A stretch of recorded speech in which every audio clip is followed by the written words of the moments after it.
જય દ્વારકાધીશ. તો કેમ છે દાયરા ને મજામાં ને? તો હાલો આજ ઘઉંમાં ઘૂમરો મારવા જવાનો તે કીધું જઈ આવું.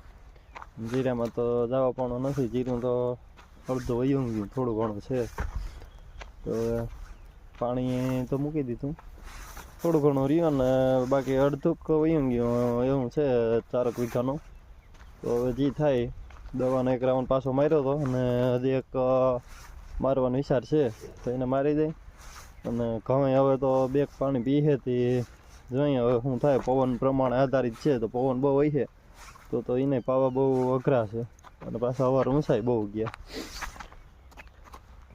ઘઉં જ આવી રીતના હવે તો થઈ ગયા.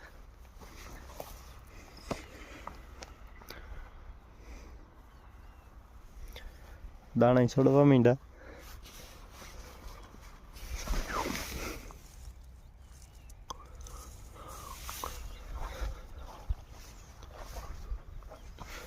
બાકી દવા ઊંચા બહુ ગયા, ઘઉં કડ ઉપર ગયા એટલે હવે પાવામાં ધ્યાન રાખવું પડે એમ છે. કેમ કે પવન અહીં છે એટલે ડાયરેક્ટ ઠરી જશે. પાછા એ છેલ્લે વહીમાં લાગે કાઢવા ટાણે કાસા રહી જાય એમાં. હવે જોઈ ધીરે ધીરે પવન ના આવે ને તો પાયા રાખશું, 2-3 પાણી પી જાય હિટકા એટલે ઘઉંનું કામ થઈ જાય પૂરું.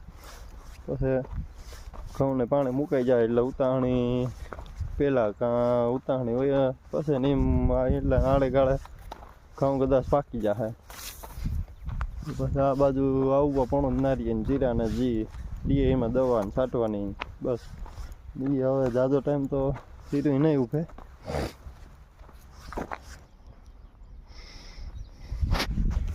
હાલો ઓદ ભરી તો નારિયેળ લઈને થોડીક પાઈ દઈ ચાલુ કરીને. હમણાં પાયું તો પણ થોડાક દી પાયા રાખીએ તો સારું.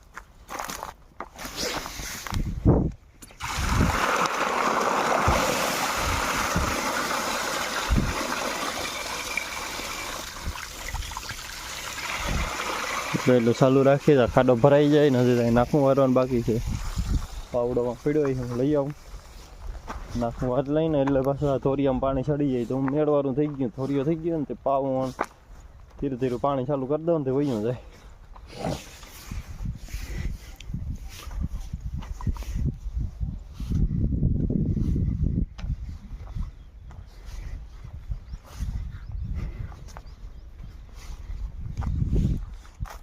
ઘઉં ને હવે આજે મેળ આવે ઠીક છે ને, કાલ પાણી ચડાવી દેવું તો 1-2 દિન પી જાય.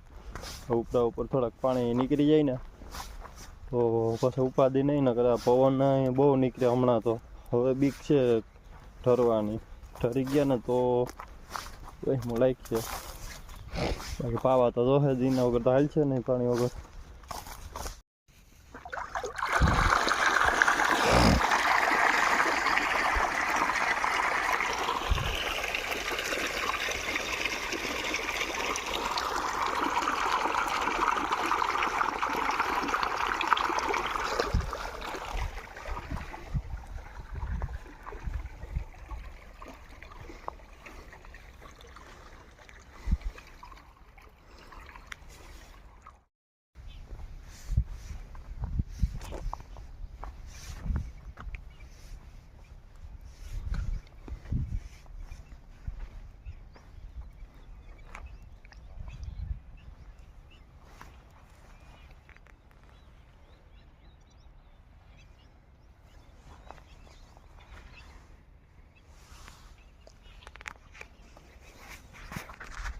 તો હાલો નારિયેળ પી ગઈ, હવે ઘેરે જાઓ ને જીરું જોતા આવીએ. ઘેરે તો ઠીક છે એટલે અહીંયા જાય પછી વીરા પાડે ને સામે કાંઠે ઘૂમરો મારી આવી. હમણાં દવાનો રાઉન્ડ માર્યો હતો પણ જેવું લાગે તો આજ પાછી દવા લઈ આવો અને પાછો ફુવારે એક પાછું મારી દઈ એટલે ફરી કંઈક ઠીક થઈ જાય.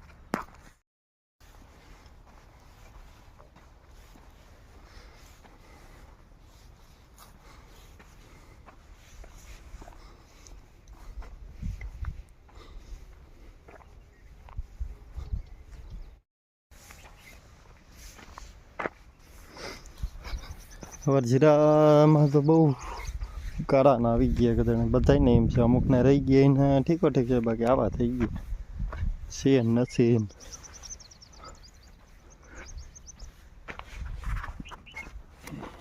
વાવું છે હવે તો એ થાય બીજું હું હવે વેલેરો જો જીરો નીકળી જાય તો ખેડીને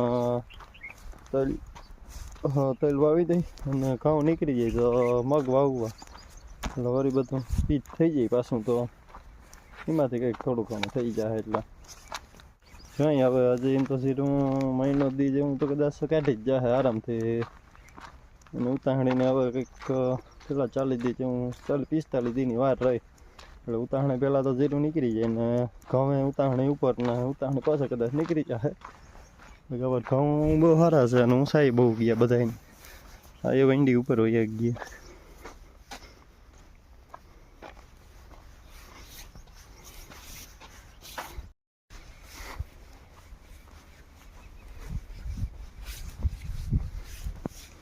હવે હા એ મારે કામ અધૂરું રહી ગયું બધું ઢાંકવાનું પ્લાસ્ટરનું પડ્યું એમને માજી તો નહીં રહી ગયું બધું જીરું બીરું નીકળી જાય પછી વાત બાકી આ જીરું ઠીકો ઠીક છે કંઈ ના કટે આ ચેતકના ઘેરા છે એટલા એનું ઝાડવું અહીંયા જબર છે અમુક અમુક પારો વિભા અને આ એટલું સાટેલું છે એ તો હજી ઝીણું ઝીણું છે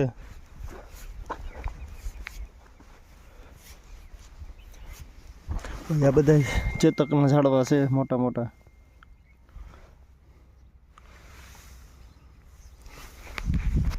આ જીરામાં કંઈ વાંધો નથી હુકારો નથી કંઈ બગાડ નંબરે કંઈ રોગ નથી અને ઝાડવે બહુ મોટું છે આને તો પાયે દીધું તો હમણાં તો એ હજી કંઈ નથી થયું એવું ને એવું છે વાં જ બગડી ગયું અને અમે આમાં તો પહેલી વાર વાવેતર કર્યું એટલે તો કદાચ એ ફેર પડ્યો હોય અને વાં 2 વખત પરવા હતો અવાર વાવ્યું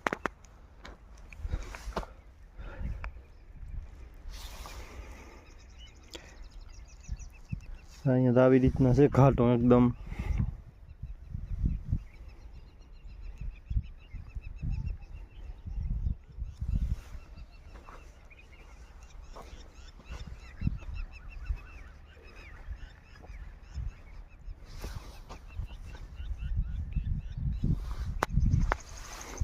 હવે તો મોખરીને આવી ગયું દાણા અહીંયા ચડવા માંડ્યા અને વાં તો હવે થોડું ઘણું રહ્યું નથી રહ્યું એટલે થોડુંક દોરાઈ ગયું બાકી અહીંયાનું જીરું અટાણાની મોર હતું તો અહીંયા તો ઠીક ઠીક દાણા ચડી ગયા એટલે હવે અહીંયા જરાક જોઈ આવીએ પાછું હમણાં તો ગયો હતો અટાણ જોતો આવું તો મેળી હોય તો દવા કંઈક લેતો આવું ને મારી દઉં આને પાછી પાછું મારે કંઈક મેળી આવી જાય આ છે વીરાપારણ જીરું અહીં જો આવી રીતનું થઈ ગયું દાણે હવે એમ તો ચડવા માંડ્યું એટલું તો દાવા નહોતું ઉયું ગયું હવે ઉપર વોઇસમાં એમ તો હજી ફૂકાણા પાછા પાણી પીધું તો ને તે પછી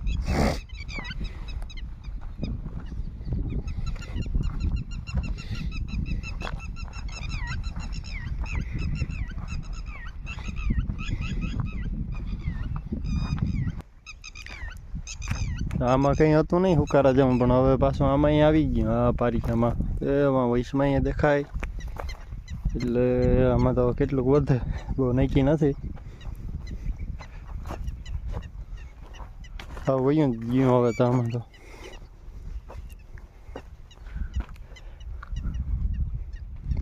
આમાં કંઈ વાંધો જ નહોતો પણ હવે આ જવાનું ચાલુ જ છે હજી તો હવે અટકાણું નથી એમાં તો અટકી જાય પણ એ ચાલુ જ છે જવાનું એટલે હવે આને આમ નામ રાખી દઉં દવાનું રાઉન્ડ કે હવે આમાં માર્યા જવો નથી કેમ કે હવે ખોટો ખર્ચો કરવો એવું છે ખાવાનું છે તો આમાંય થઈ જશે વૈશમાં હવે રાઉન્ડ બેસી ગયા વૈશમાં કંઈ વાંધો નહોતો એમ હતો કે વૈશમાં રહી ગયા પણ હવે વૈશ ભાગે ઉપાડી લીધો આનું ઘર 2 કેરા હારા છે ને ઉનકલા એકાદ તો 2 બાકી ઓલા કાકરિયારમાં કંઈ વાંધો નથી દા સારું છે આ કાકરિયાર છે ને પાણી ચડી જતું વાહ સુધી નાખે આખો પટ્ટો એવો ને એવો અહીંથી આ એટલું બગડ્યું વૈશમાં અહીંથી આમ જોઈને તો ઠીકો ઠીક લાગે બાકી અંદરને ઠીકો ઠીક બગાડ છે અને ઓલા ખેતરમાં અહીં એટલા પાડ્યા તો વયા જ ગયા હતા એટલે અહીંયા તો જોવા પડો નથી.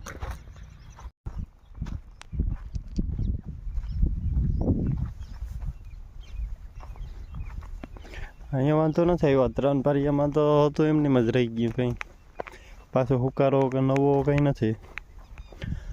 બાકી એટલા તો હતા એમને ફેલ થઈ ગયા. અહીંથી તો જોઈ તો એમ જ થાય કે કંઈ વાંધો જ નથી.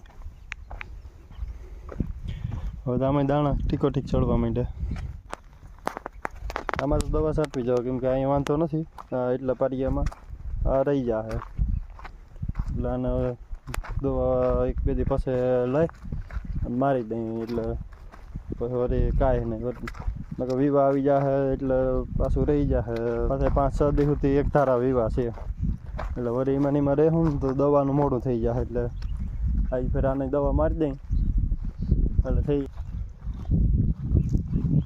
આવા ખેટકા રહ્યા. આમાં તો ક્યાંક છે ક્યાંક નથી, હા વહી જ ગયું આમાં તો. બાકી એ વયસગાળામાં જરાક ટગરી સારી રહી.